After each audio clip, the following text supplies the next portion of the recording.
to Talking Junk. Talking Junk.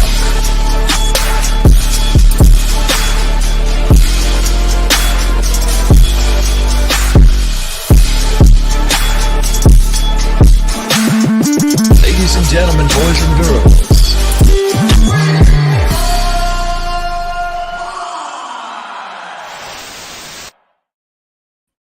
Welcome to Talking Junk, the podcast that comes to you live every week with great guests, great insight for the mind, even funnier and more illuminating stories than you ever thought possible. Tonight is no different. We got two great guests for you again tonight.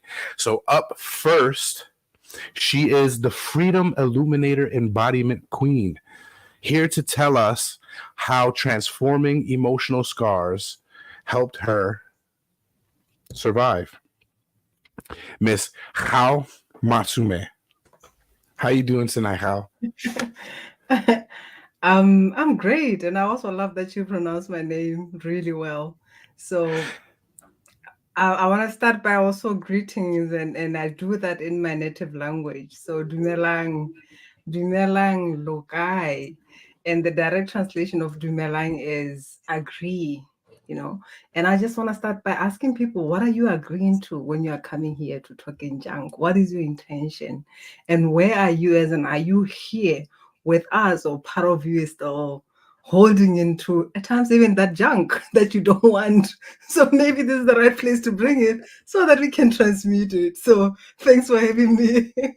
Hey, my pleasure. And I'm honored that you're even on, because it is so late over there where you're at. Where are you coming from? I'm actually in Germany.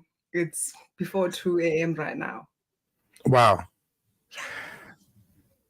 That is dedication to your craft, and I have the utmost respect for it. So thank you. Thank you very much for being on.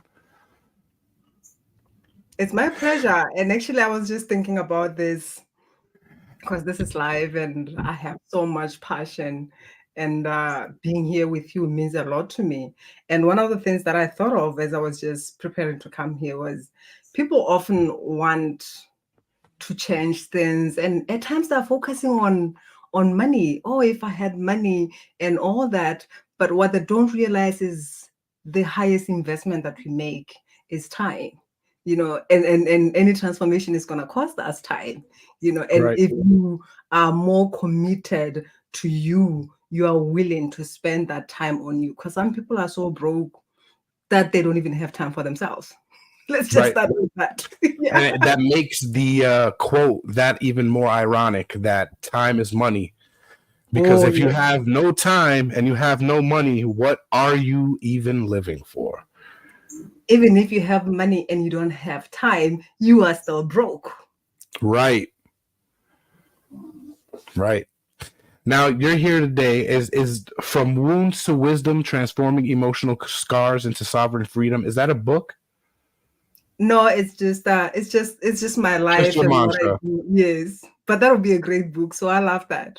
It would be a great book. It would probably be an even better documentary. Absolutely. So I love the idea that are just coming through. So I embrace it. Yeah.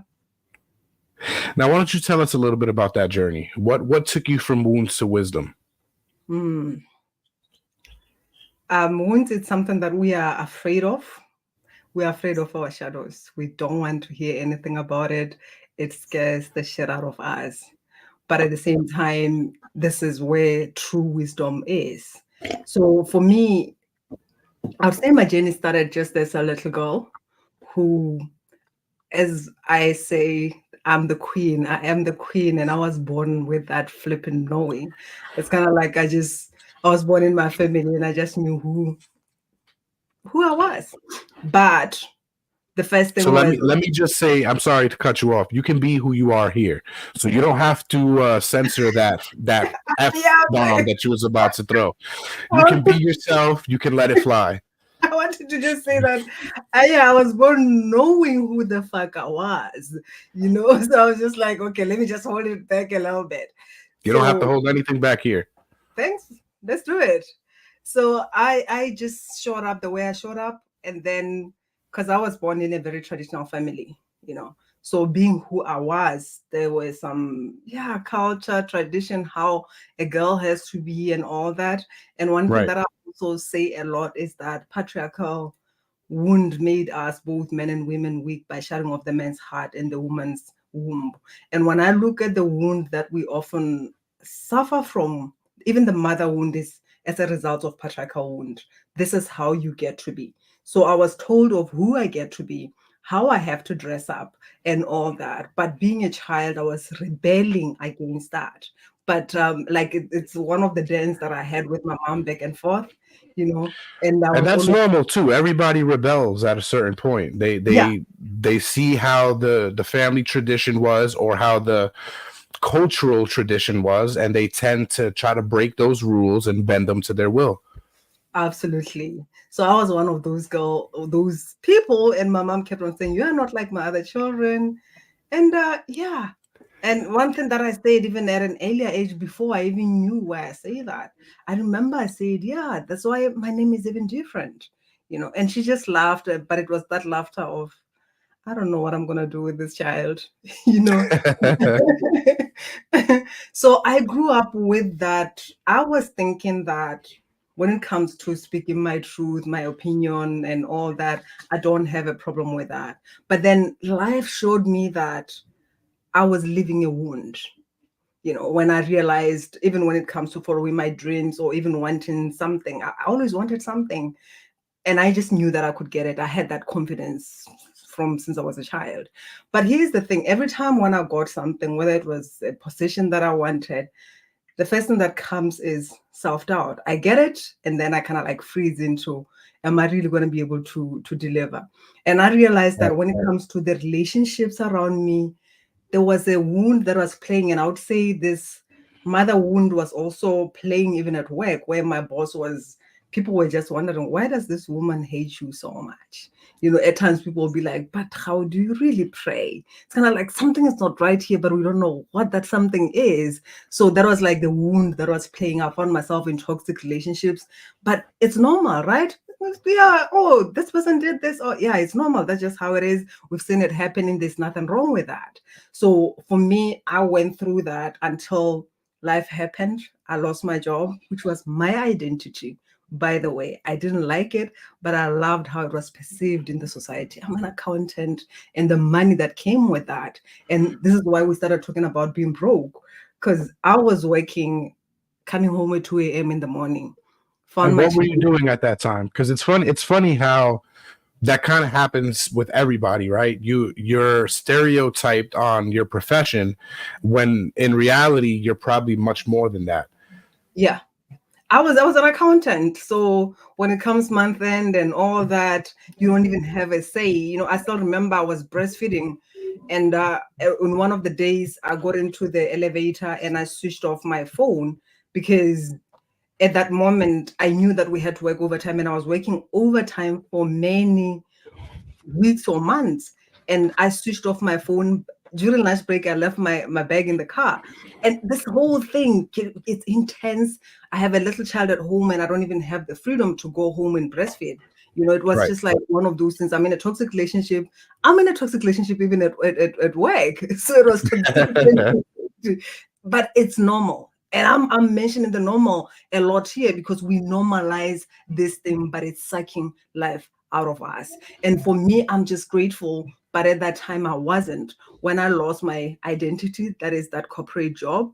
And then shortly after, and it's funny because this happened, I kind of like knew something was changing, but I didn't know what it was, because that year I didn't feel the need to go clubbing. And I'm not saying clubbing is wrong, but I just felt like I have to retreat and come within.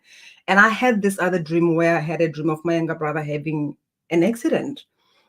And I'm mentioning this accident because I want you to take note here. It was so real, so flippant real. And when I spoke to him and I said, "Oh my God, I dreamt that you were dead," and it was so real because I was crying and mentioning the dreams that you shared with me. And he responded saying, I'm still here. I'm gonna live for a long time. I'm not going anywhere anytime soon. Okay, cool. I love the response. And then 2 weeks later, the accident actually happened in real Wow. life. Yeah. And I So it was remember, a sort of a premonition. Yeah, it was that. And I was tired of these premonitions because the question that I always had growing up was, what's the point of showing me all this shit if I can't If I do can't anything change about it. it? Yeah. Right. So I just hated that, and I hated my gift. It was weird in that sense. And even for other people, when you share something like, oh, I saw this or something, and it's something that is happening, it's kind of like, you are weird. So I didn't want to be weird. I pushed it aside. Right. But that accident, I remember when I saw my younger brother lying on that bed, and something within me it's kind of like, I was like, I don't know, but things don't look good. And after the hospital visit, I went home and I closed the room and I cried. But my crying, my prayer was, God, let him leave, and I will do whatever that I came here to do. Because I knew I have a calling, but I was not willing to say yes to it.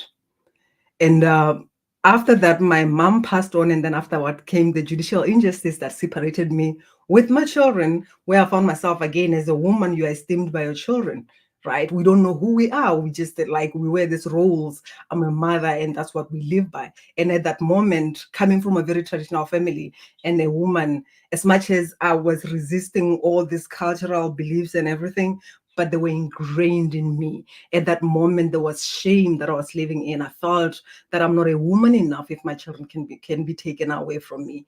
And through this process, fighting back and forth, the question that came through actually, and this came through as a nudge. I felt that nudge to go write, and I started writing.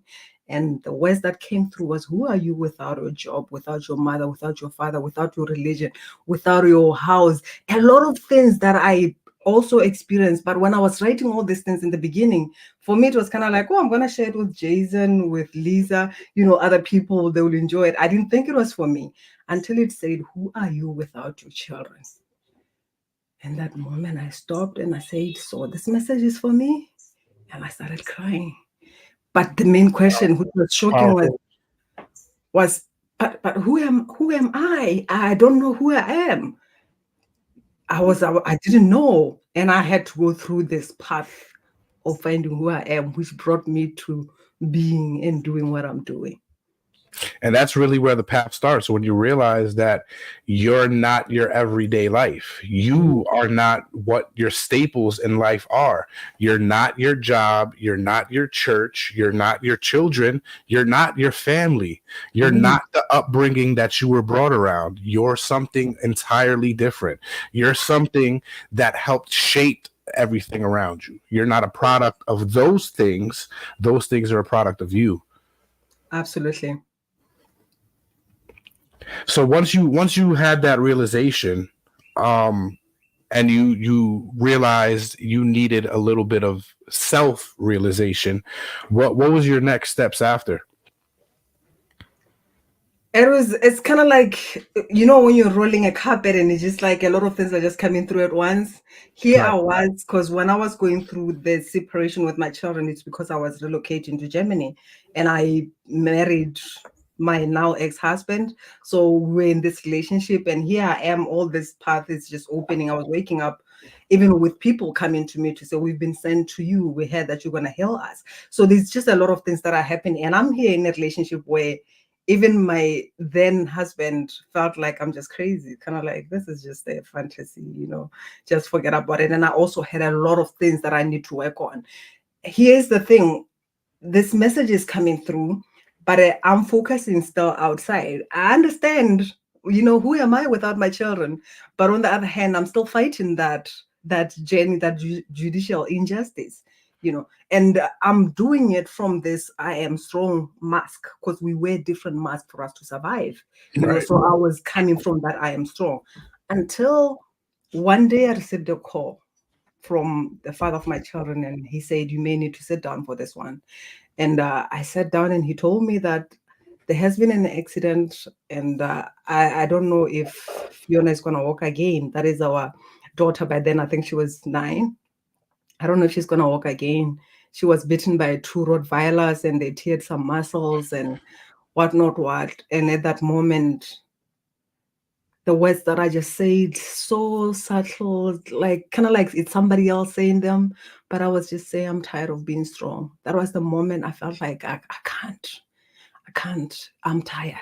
And I allowed myself to feel, and I went back there with the hope that maybe something is gonna change. I even met another social worker from the medical department who took my file, like, oh, this is a simple case. Let me see how I can help. After 3 days, she gave me back the file and said, this is a simple case. If you are meant to have your children back, you would have. But my darling, this is a spiritual battle. And she gave me back the file. And after being with my daughter, I came back wondering if I should hire the seventh or eighth lawyer. I don't know how. I've lost count of the many lawyers that I've hired. And that's when the message came through. The odds are against you. You are not gonna win. So what am I supposed to do? You get to do the work. What kind of work? You need to forgive everyone involved in this case. And for me, the word forgiveness, my response basically was just like, fuck you. Because I was It's a hard pill to swallow. at that moment, I was just like, I was just laughing. The laughter of a crazy woman. And I'm sure at this point you're like, you want me to forgive half the fucking people that are responsible for this case.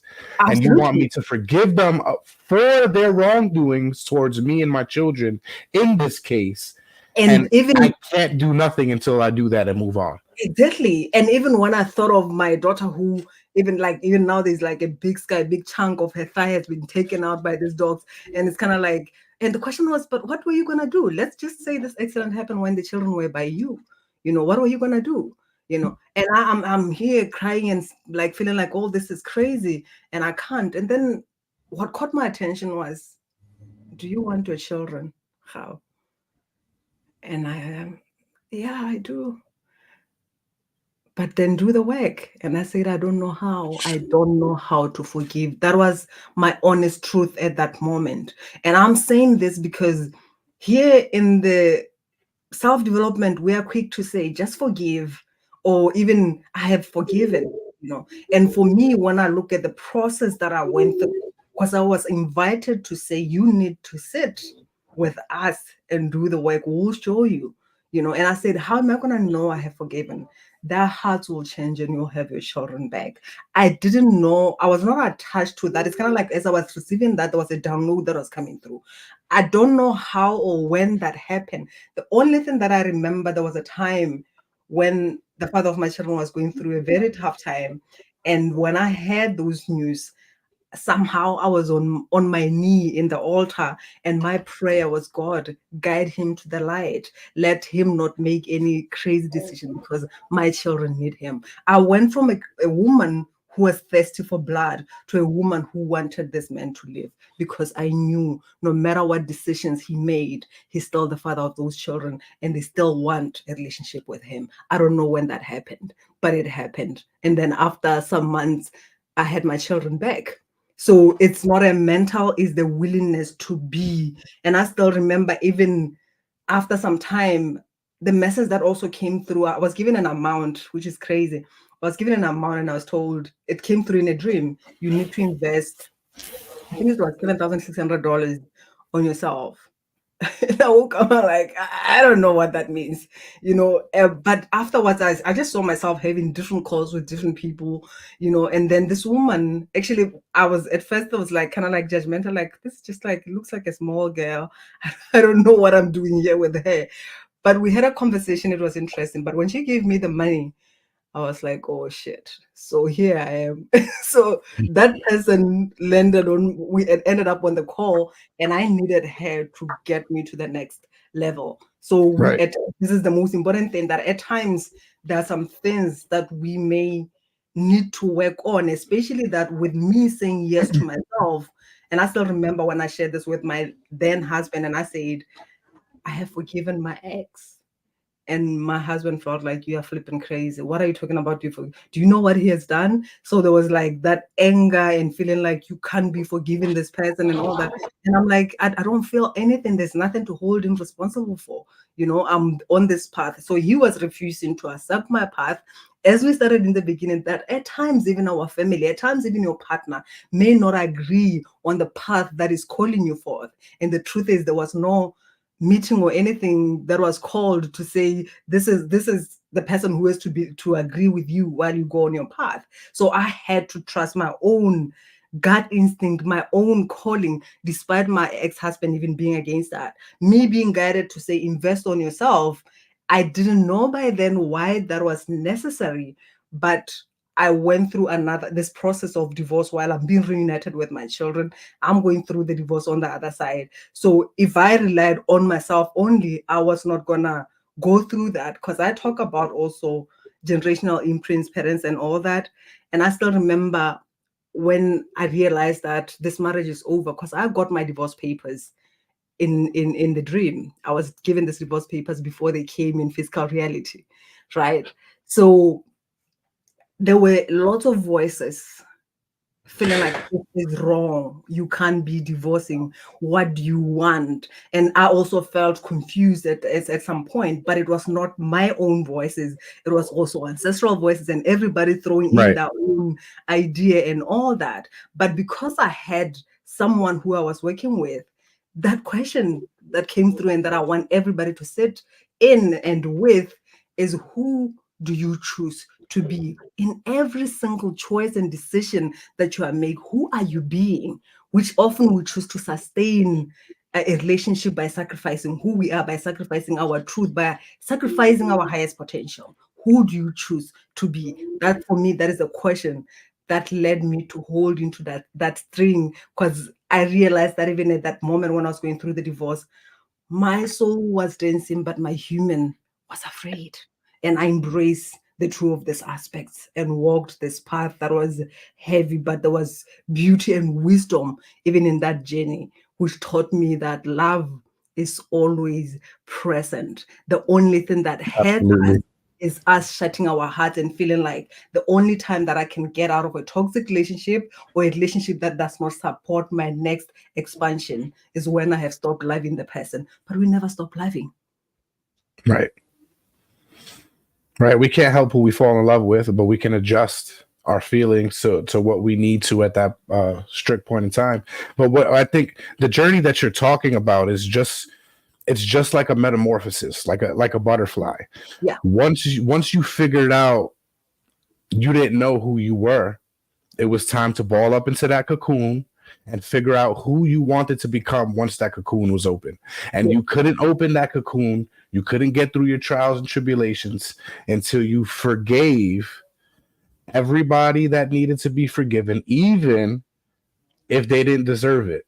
And that journey is amazing. And I'm glad that you came on and showed us your wings, because it's an amazing story. Now, what do you do now? Are you a life coach? Because I know you mentioned you said ancestral curses. It was like generational curses. Yeah. We've called it ACEs over here, adverse childhood experiences, and you hit it on the nose. So what are you doing now to help people overcome this? I'm taking them on this journey that the higher self is calling them forth, which is basically breaking free from those generational patterns, imprints, curses, and hexes that they were born into. And I always say this because it starts with even your name. You are born into a family, you inherit, you are given a name. So often people are struggling because you are creating from the templates that you were born in. So we're starting from there, which is you claiming your freedom of individuality. That is disconnecting from what all those old templates and imprints and aligning with your unique soul signature blueprint, and also healing that inner child who is still holding in a lot of things, because no matter what you want, if your inner child does not feel safe, it's going to be hard for you to give birth to your desires because you are in fear. And I know how it is because that's where I was. I saw myself being in relationships where there is alcohol addiction and all that. And I was fighting with all these men. But at the end of the day, I found that it's not even about them. I had to go back to my roots where this addiction is and work on that. And another thing that I take you on a journey with is that sexual sovereignty. And as I said, our sexual energy is connected to our purpose, it's connected to our creativity, to pleasure, even to our wealth. So when you refuse this, How so? Could you elaborate a little bit? Just a little bit. Our sexual energy is, first thing, when you are attracted to somebody or to something, if you are fully present, there is a pull. And what is that? Is that being turned on? Is that energy, that horniness that calls you to say, this person here? And it's still the same thing when it comes to our purpose. And I look at it like what I say is, you can't give birth to what you can't conceive. The same process it takes for us to have a child is the same process that it takes for us to give birth to our desires. First thing, this is like natural energy. No one teaches us that, oh, feel this way. It just happens. Where it's kind of like there is this thing that I need to explore. There is a certain way that I'm feeling, and you are being pulled by this energy. And even if you are meeting a guy for the first time, you haven't had this, there is a part of you that is excited. You want to try it because you had some stories before, but another part of you is also a bit afraid of this, right? And it's still the desires. When our soul desire comes through, they are bigger than what we're conditioned to believe we can do, be, and have. So it's going to scare us a little bit. But when you are connected to this energy, there's still going to be that pull of wanting to be more, of wanting more out of life, of wanting to give birth to more. And then there is that connection when you allow it to come through, to express itself through you. There is that connection that still happens as a man and a woman still connect, and then there is that conception of that energy that is also you saying yes to your soul desires, saying yes to your extraordinary version, right? And then after you say yes to that, there's going to be that process of nurturing. That is our soul purpose. There's going to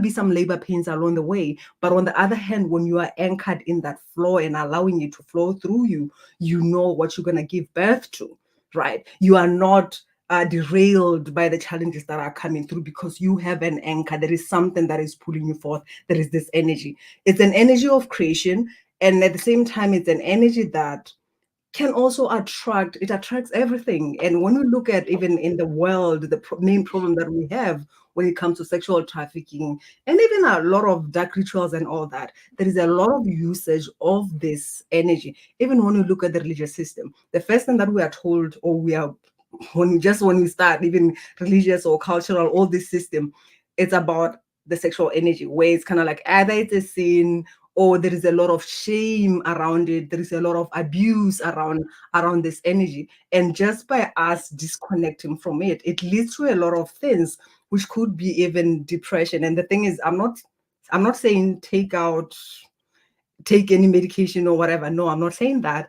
But at the end of the day, this like came through as a download where I was just like told like all this medication that we take for depression, this antidepressants and all that, and a lot of medication actually.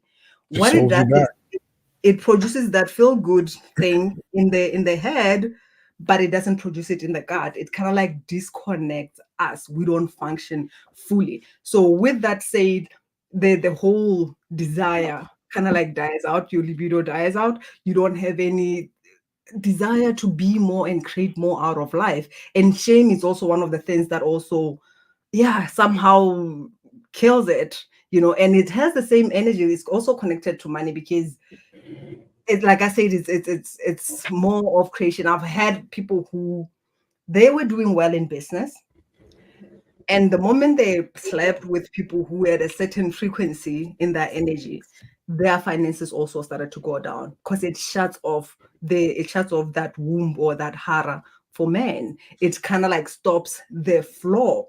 And when that happens, then your creation, you're giving birth to something, you being led by that inspiration kind of like stops. This is why often people who are disconnected from this energy, they operate from disparity, and that creates more of disparity. And even when you are operating at a level of shame, because what I say is there's a lot of sexuality, but we are not connected to it on an individual level. We are not channeling this energy and using it to create.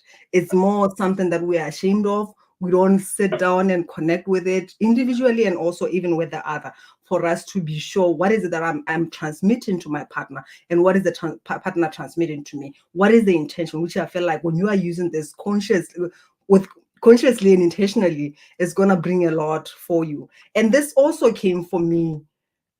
It was also one of those downloads through the meditation where I started receiving and actually experiencing that orgasmic bliss without no one touching me or anything, just me being open and allowing it to flow through me.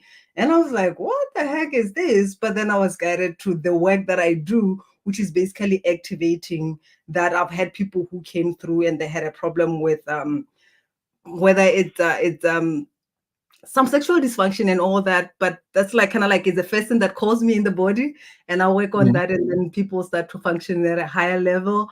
And like many say, even men, they will say that, oh my God, I feel like I'm still that younger man and all that, and women as well, because as women we've been conditioned to believe, like it's kind of like we believe men, like I say, our womb is shut, so we operate from here, from the heart, and men operate from the pelvic area. But the magic is connecting the heart and the womb and anchoring that for you to give birth to that. So men function from the pelvic area, women function from the heart area. And now with all the heart aches and everything, people shut off. And one thing that I also say is that a closed hand does not receive, so is the closed heart. And the magic happens when we are embodied, attuned, and fully present, because it's also one of the energies that also causes us to be present. When you are feeling the energy of that holiness coming through, you are not out there, you are feeling what is here. And the question is, what do you do with it? So it's one of the things that also activate that presence and groundedness, if you know how to direct that energy to create more of what you want. My producer signaling to me we're going a little over. It's a wonderful, I need to know more about this topic. So I hope that you'll grace us with your presence again and let us know a little bit more on this. But for those people who are looking to get your guidance right now, can you just let them know where they can find you? Yeah, there is a link here. I don't know if I can put it. Can you put this link of Orgasmic Clarity on the screen? Oh, okay.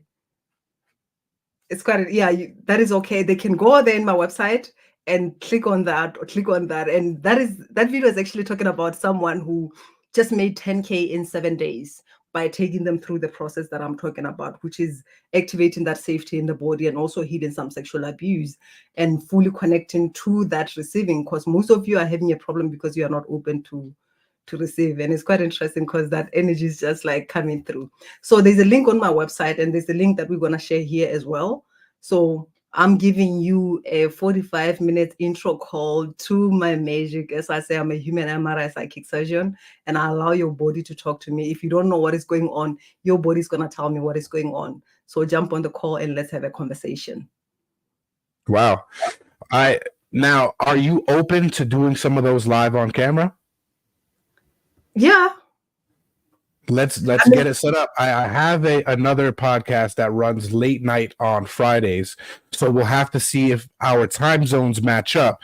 But I am going to email you my phone number, and we'll keep in contact, and we'll see when we can match it up. I have a bunch of guys on that show, but I'll make sure I get the advertisement out in time to where we may be able to also get some female persuasion in there, so we can get a lot of different outcomes. If I love that, because what happened actually just right now, it's quite interesting because there is an energy that kind of like just showed up. It's kind of like a pin, but it's coming from I would say more of the left side, in between the thigh, going to the pelvic. It's kind of like crossing. just by the pelvic. So for me, it shows me what is going on in there. Like there is that area that needs some work, and it's kind of like I don't know what happened there, but that energy just showed up. And as I always say as well, we can have conversation about money. The body's gonna light up, showing where the problem is. Relationship, the body lights up to show where the problem is. So I'm excited. I'd love to have that being Perfect. alive. We're definitely going to get set up. You heard it first here. I was going to come back on and we're going to see exactly where everybody's sexual energy is on the break room. Those guys are not going to like that I'm doing this, but you heard it first here. Like I said, if any of you guys want to come on, any of you females would like to join, please hit me up on talkingjunknetwork@gmail.com or get us on all our socials at the Talking Junk Network, Facebook, Instagram, Twitter. Now, we are going to be joined in a second by Phil Barth, but first, a word from our sponsors.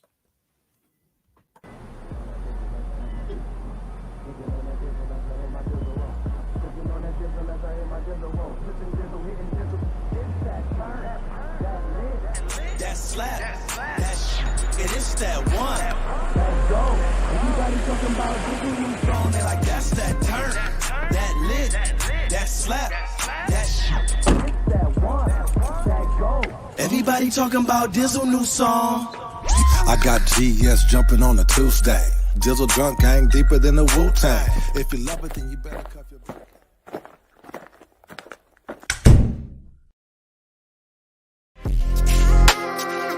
Dizzle. Dizzle.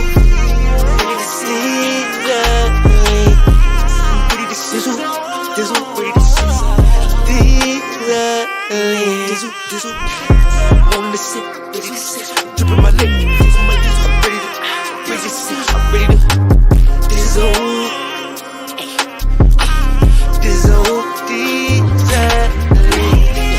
On the sit, I need more than a drip. I'm ready to sit. I need more than a drip. Dizzle.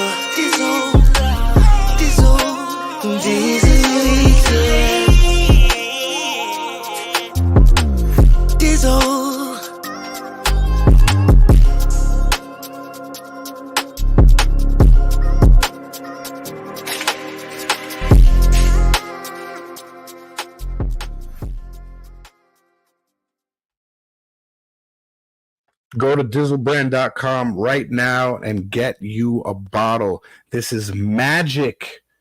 It's manufactured magic. And you can ask Lil Rock Obama. Go on Instagram and ask him right now. Gal, this right here will help some of your people get that sexual energy that they're desiring. This bottle right here.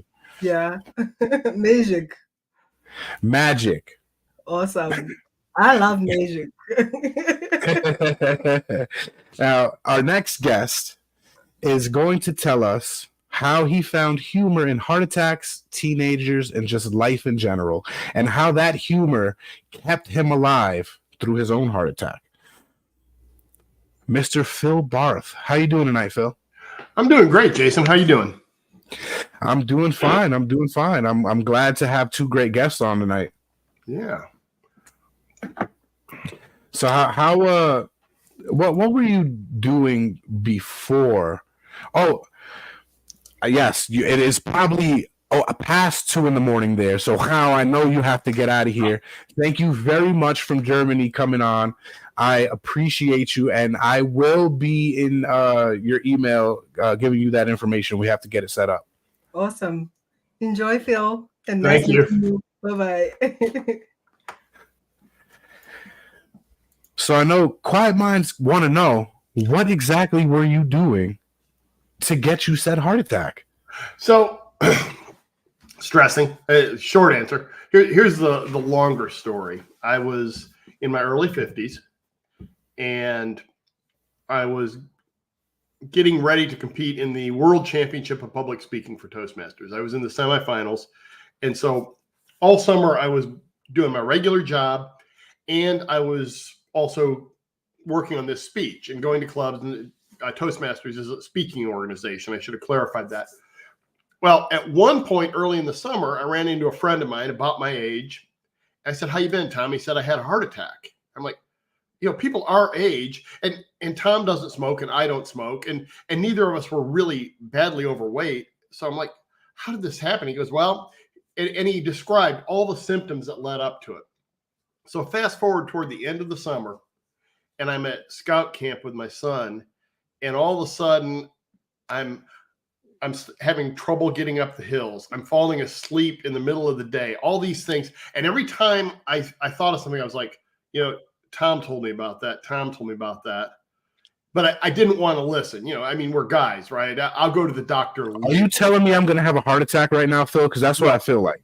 I feel like you're telling me I'm going to have a heart attack because you're describing me to a T right now. I'm guessing if you're enjoying a little of the, it sounds like, was it Dizzle? You're probably controlling your stress a little bit there. So that is not Dizzle in my cup right now. This is just regular iced tea. It is a Tuesday, and I am not an animal.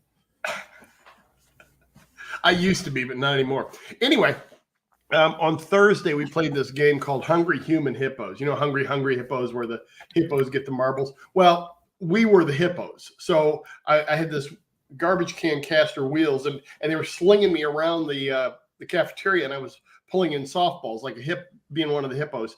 And afterwards, I felt terrible. So I went to the nurse, and she took my blood pressure, and it had tanked. And long story short, my wife called, and the nurse said, give me the phone. She said, if it's my husband, I send him to I call 911. So went to the hospital. They ran a bunch of tests and said, you have had a small heart attack. And so I don't have family history, right? And so I went through this period of time, like, why me? But a couple days afterwards, my cardiologist said, look, you need to manage your stress. And when I started to think about it, I was a high stress type A, always on, always complaining, always negative, all those things that generate the bad brain hormones. That was me. And eventually it led to a heart attack. I'm going to have a heart attack, ain't I? No. God damn it. I'm going to have one. I know it. Well, then I can give you some ideas that I came up with after the fact. So you can perfect. Help me not get this heart attack, Phil, because it's coming. I have 3 little girls. They help me pull my hair out in different spots, as you can see. I'm trying to keep it cut so that way it's not all out. Yeah. I'm gonna have a heart attack, Phil. Tell me these steps that you came up with to help you ease that pain. Sorry, I got a little cough tonight. Allergy season. The doctor in front of my wife said, I want you to promise me you're going to take 1 week off every 3 months. And I said I would. And since I said it in front of my wife, I had to, right? I couldn't ignore it. So after I got back to work, 3 months later, we took a staycation. I still wasn't fully recovered, but I was able to take the week off, and we went to the zoo one day.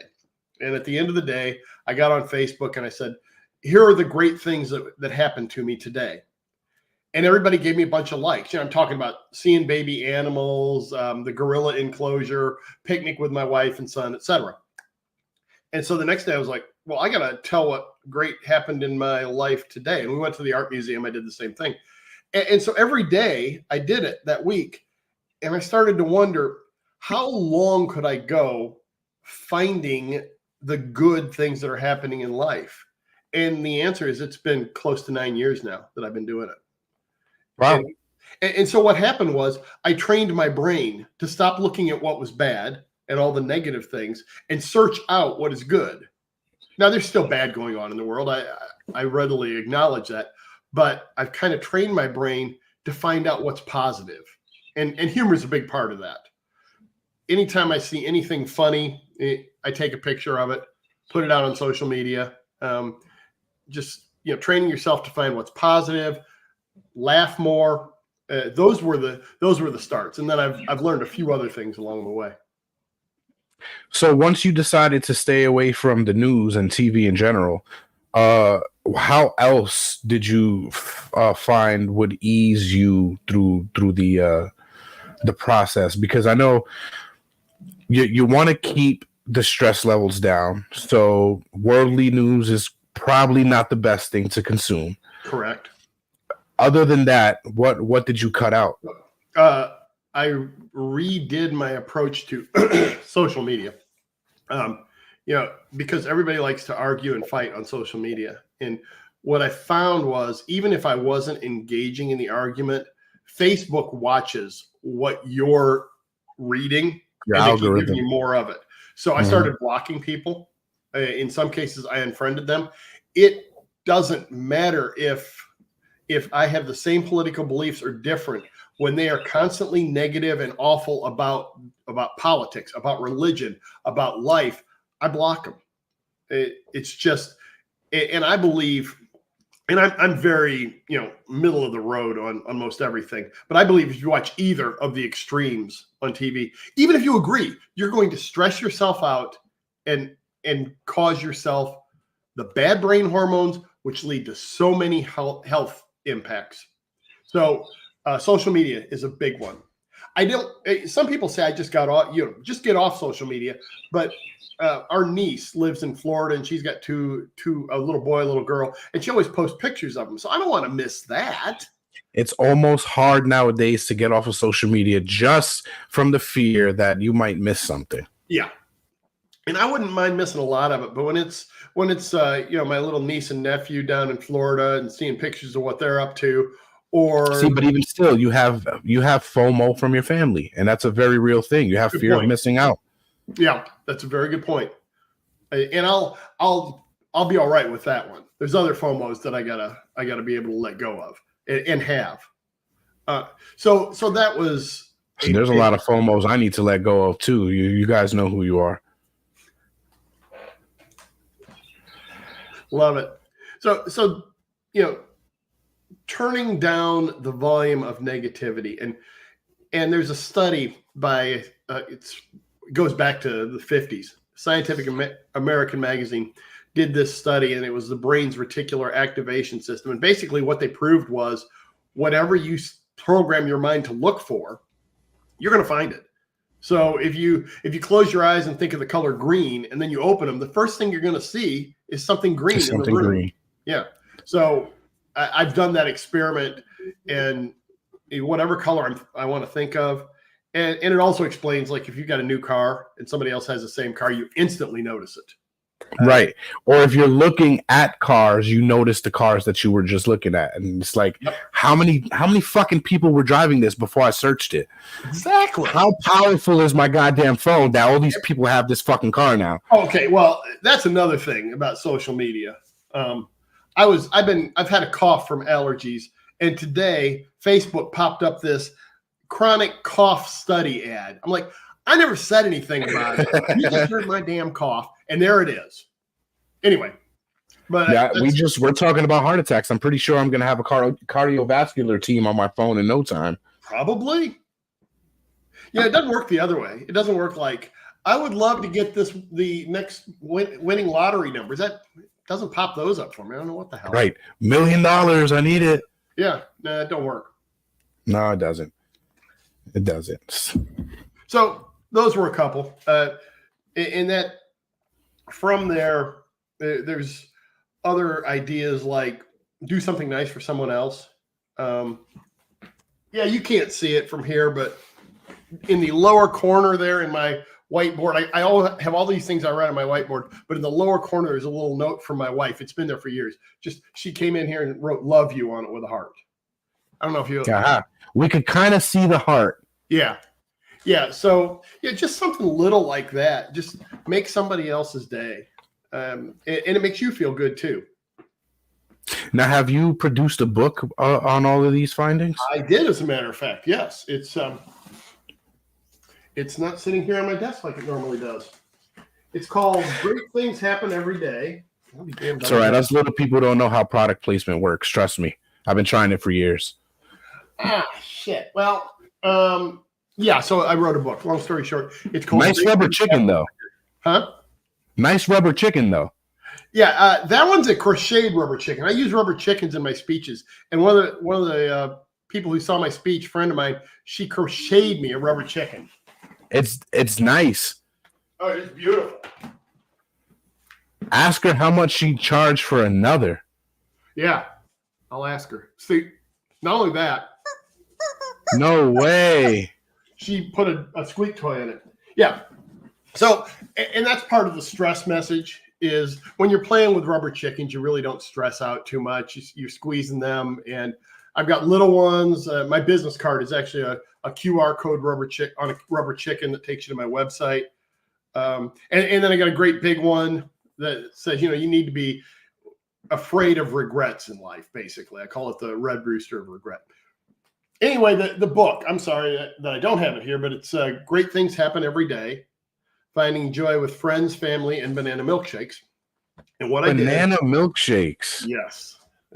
Thanks, Phil. Now I think I'm going to get a heart attack, but I need a banana milkshake. You totally do. And here's the thing, Jason. You do it with like frozen yogurt, so it's not as bad for you. And frozen bananas, so it's. All dairy's bad for me, to be honest. What's that?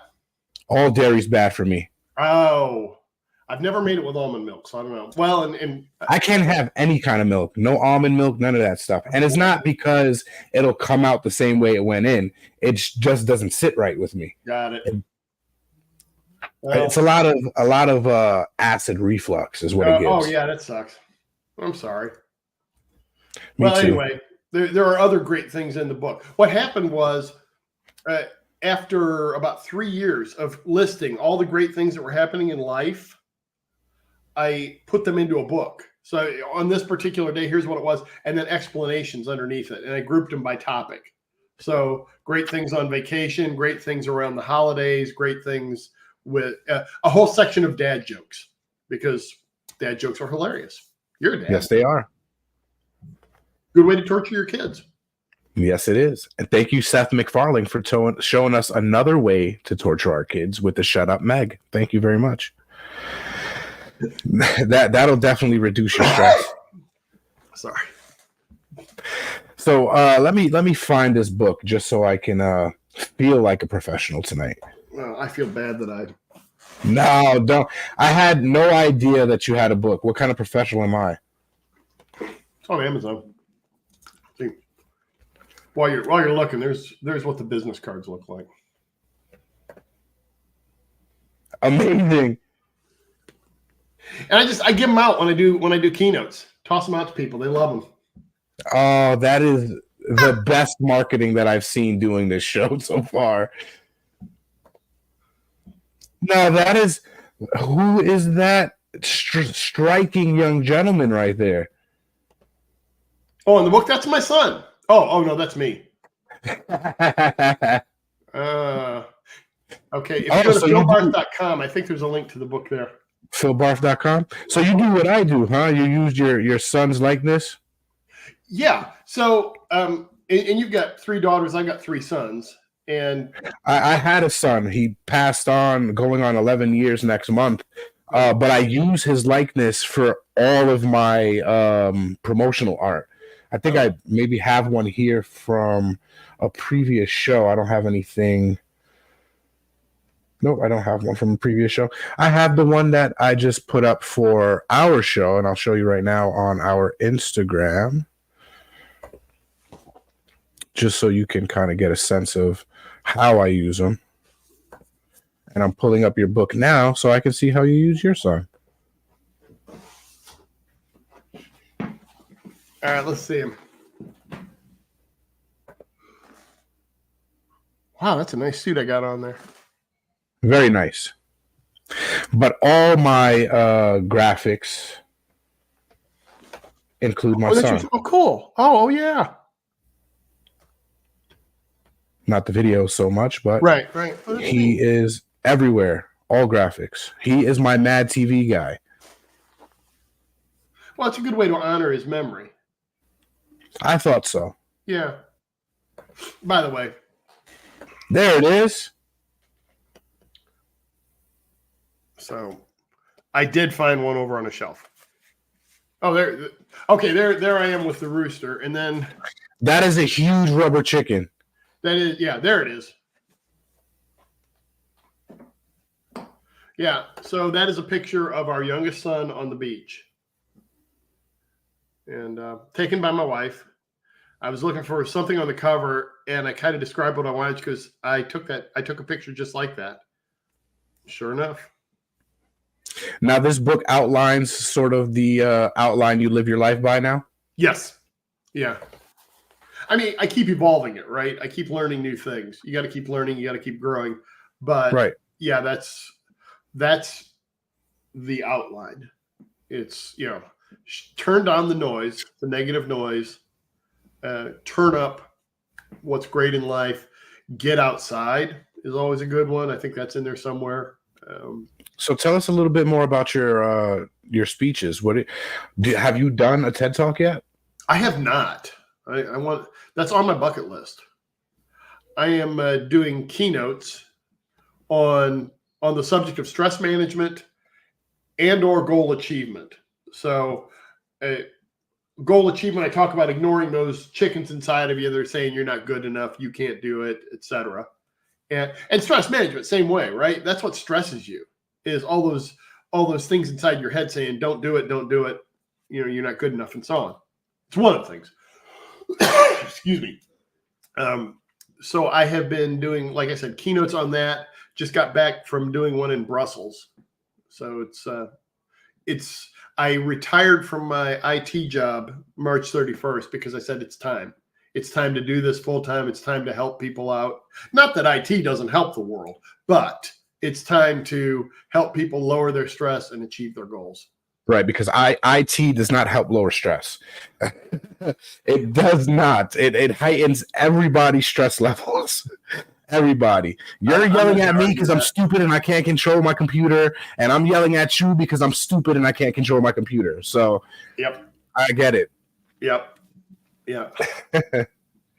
Yeah. So it was time, and now I get to go to cool places and talk and meet wonderful people, and get to hang out with them and deliver keynotes.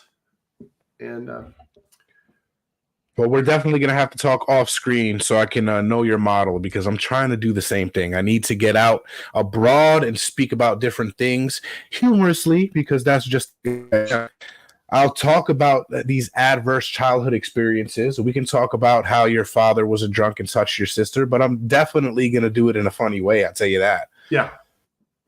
That's the key. Yeah, that's the key. You go around the world telling people how choking your chicken relieves your stress, and we take those keynotes and we run with them. Kind of been a theme on the show tonight. Yeah. Choking the chicken was kind of the theme of the show tonight. Yeah, there you go. That was the hidden theme, actually, because I had no idea that Kyle was going to come on and speak about sexual energy. She said she was coming on to speak about transforming emotional scars. It always comes back to sex. That's funny. Always. So, guys, summer's coming. Those hot holidays are here. All those barbecues, those drinks, they're going to be thrown up. So what you need to do to avoid from throwing up is order you a bottle of Dizzle. And I promise you, the only thing you'll be throwing up is pubic hair. I did not see that one coming. See, the good ones you rarely see coming. That was beautiful. That was absolutely beautiful. Yep. Now, Phil, why don't you before I let you give your speech on where we can find you and how you can help us, have you thought about becoming a life coach? I have not. No, that's not the right answer. I have, and I don't think I don't think it's for me. I mean, could I do it? Yeah, but I kind of like the lane I'm in, where I get to meet a group of people, and we'll talk through those kind of things, but I get to tell my stories and then hang out with them and travel. And where I'm at in this stage of life, I think a life coach would be a pretty big jump, and the keynote speaking seems to be working well. Never say never, right? But right. No, I get it. You're trying to relieve stress, not garner more. Exactly. I get it. So before we say Heidi ho to this episode, why don't you tell the viewers how they can relieve their stress? So philbarth.com is is where you can find me. And that talks about my keynote programs. So check it out. It also has links to Facebook, LinkedIn, and YouTube. And those are, and if you aren't sure about, gosh, what does he really, what's he like when he speaks? The link to YouTube will get you there. It's got not my last keynote, but one of the earlier ones this year from Orlando. And so you'll get to see how much fun I have throwing chickens to the audience. And Jason, I'm telling you right now, every time I get up on that stage, I focus, and it'll be doubly hard now to not say choking. Well, I'm sorry, and you're welcome. Exactly. Dude, sorry, not sorry would be a perfectly acceptable response here. No, Phil, I have to get you on one night to just give us your spiel on your keynotes. Maybe even get the full hour to yourself, because both guests tonight deserve a full hour of their own. But Gal got herself a 2-hour block on our other podcast. So if you we can get you wherever you need to be. You want to do the 2-hour block is very long on a late night Friday. And She's if you want to, that's gonna be worse. She called in at 1:30 in the morning for this interview. She is very dedicated to her craft, and I can see how she has so much energy to do everything that she does. She is a godsend, and I can't wait to have her back on. Oh yeah. Same with you. We gotta. We probably can cover it in an hour. I can tell you how I overcame the odds and was on Who Wants to Be a Millionaire. Okay. Now that's a story. That's what we talk about, leaving the breadcrumb for the next one, right? That's a little. Definitely, those breadcrumbs will be followed. Phil, thank you very much for coming on. I'll be back with you in just a second. I'm just going to cut this off. People out there, thank you for joining me again. 2 wonderful guests tonight, and we're going to start this thing on every episode, including the break room, where we're going to read some of your comments of the night on here, and the most outrageous ones will be highlighted. There are 2 outrageous ones, and we'll save them for last. Here is Magnetic Confidence Club giving you a Bitly orgasmic clarity. That looks like that's Gao right there. So that has to be her producer, her mediator, giving you those links. Here is another, The Naked Extraordinary Embodiment Blueprint podcast, which I also believe Gao has a hand in. So make sure you click that. And here is Gao again with her. Listen, my producer, you got to step it up, all right? I'm doing all of this by myself. Come on. I need a little bit of help here. You see what they're doing here for y'all? Nobody's doing it for me. Come on. And this man right here, this gentleman, Virgil Kane, is the winner of the most outrageous comments of the night. Here are his 2 comments. I had an alarming experience here in Manchester, England. My wife fell into a canal. She was attacked by a giant crocodile who bit off her arms and legs. I divorced her shortly afterwards, but boy, I still love her. Do you think we'll get back together? I mean, the chances of you guys getting back together are about as slim as it is for her to give you a standing ovation. Here it is right here. Dreams can cause stress.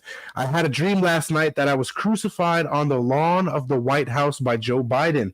I said, my Father, why hast thou forsaken me? He said, you got yourself into this situation. Get yourself out. Any thoughts, guys? Yeah, I mean, now you feel like how we feel in America, where we feel every day like we're being crucified on our own lawns by Joe Biden. So you're welcome. And that is a wrap for another great episode. You guys, I love you. Thank you for coming on and giving me a little bit of the comedic energy that I needed. Gal had me speechless. Phil had me thinking about choking some chickens. So tonight, what I want you to do is get those buttons, take those fingers or those arrows, whatever you got that's clicking over that porn you're watching, and go to our YouTube page, click like, share, and subscribe. Go to all our social media pages. They're all the same, Talking Junk Network, and give us a follow, because none of this, all of these great guests, all of this dizzle back here, whatever banter comes out of these great lips cannot be possible without you. So be sure to do all of that. We love you if you do. Fuck you if you don't. But think about it. If you hate us, the best way to get back at us is to tell people you hate about us. So do that right now. Use those fucking smackers for something that counts. Tell them about the Talking Junk Network, because we are the best out there, baby. And, you know, stay tuned, because we're going to have another great guest for you next week. Maybe even 2. We love you. Peace out. Thank you for tuning in to